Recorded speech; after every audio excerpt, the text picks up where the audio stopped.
Sag einmal, ich habe deine letzten Videos gesehen. Bist du jetzt so ein Prepper oder was? Hat neulich eine Bekannte zu mir gesagt.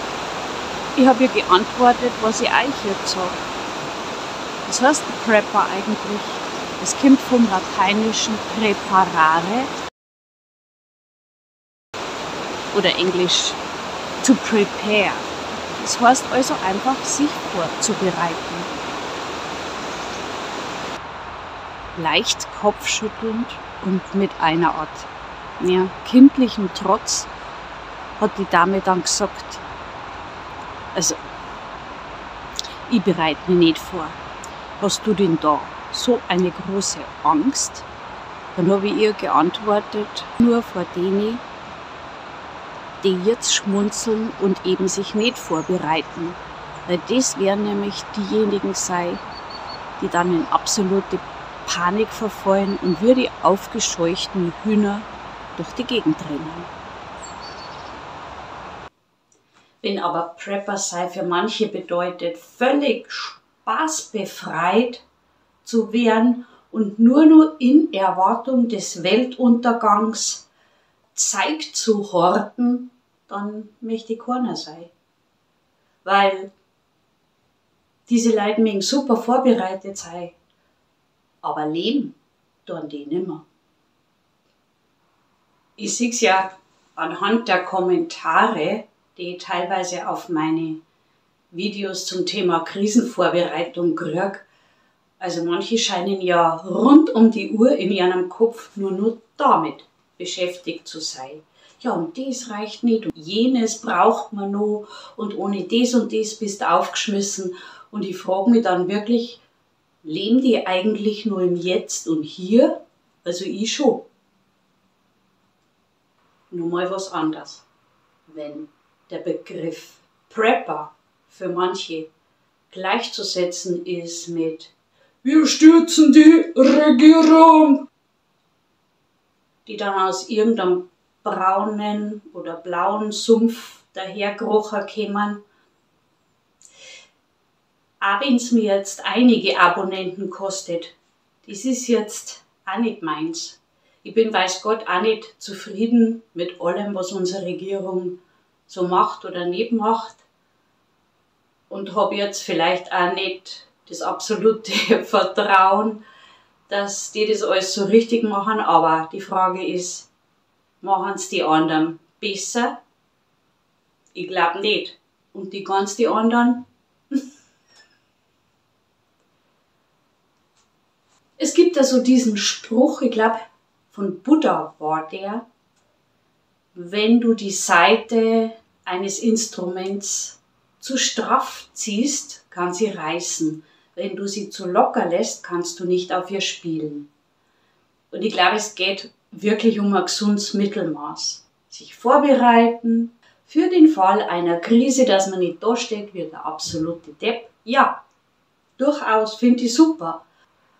Aber dadurch total vergessen, dass du im Jetzt und Hier lebst. Also das, was soll das bringen? Dann bist du vielleicht vorbereitet für eine Krise, aber du bist nicht mehr vorbereitet für das viel Schöne, was im Leben auf dich zukommen kann. Das bringt doch auch nichts, oder? Es ist doch wie überall im Leben ein gesundes Mittelmaß finden. Mein Gott, und das ist das, wo ich das Gefühl habe, es geht einfach total verloren.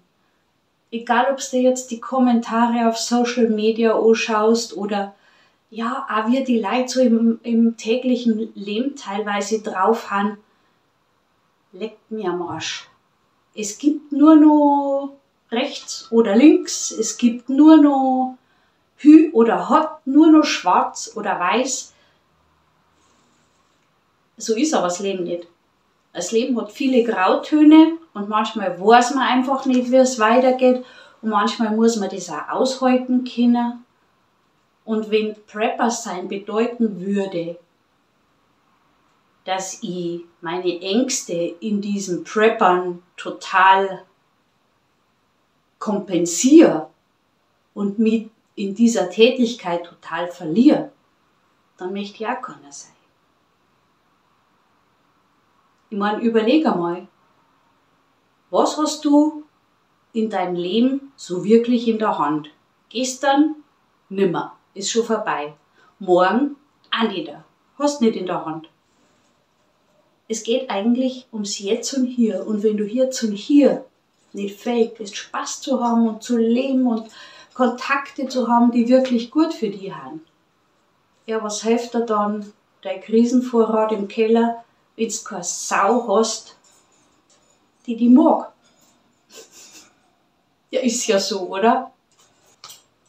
Vielleicht ist taktisch total unklug, wenn ich das jetzt sage, weil es kostet mir, wie gesagt, mit Sicherheit Abonnenten aus einer gewissen Ecke.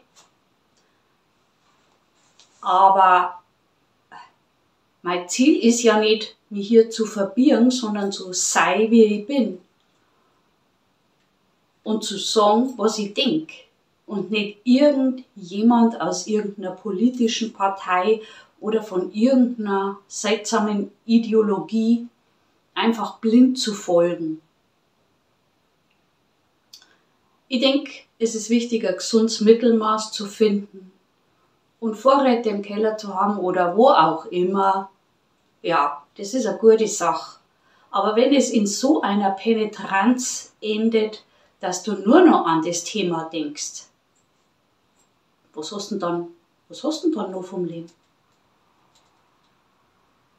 In diesem Sinne, auch ich habe eingekauft, auch ich denke mir, es kann nächste Woche ein wenig knapp werden. Hoffe aber das Beste, bin vorbereitet auf Schlimmeres. Und ich glaube, die Krisen bei uns in Deutschland und generell auf der ganzen Welt, die sind so komplex. Dafür gibt es keine einfachen Lösungen. Und wer uns einfache Lösungen auf dem Präsentierteller anbietet, der ist mir schon mal gleich suspekt.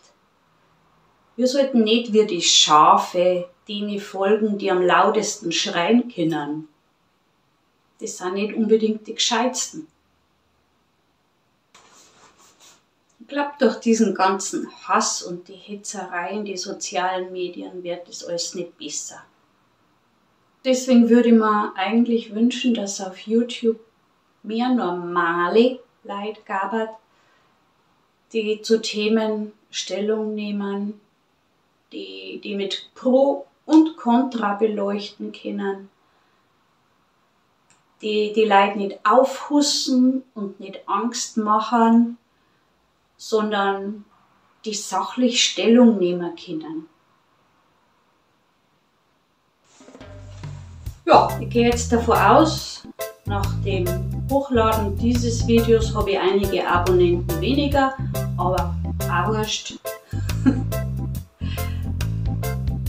Ich bin so, wie ich bin und ich werde mich nur für Likes mit Sicherheit nicht irgendwie in einer Schafherde anstellen, die im Moment gerade irgendwo hier rennt, wo sie selber nicht wissen, wo es landen will.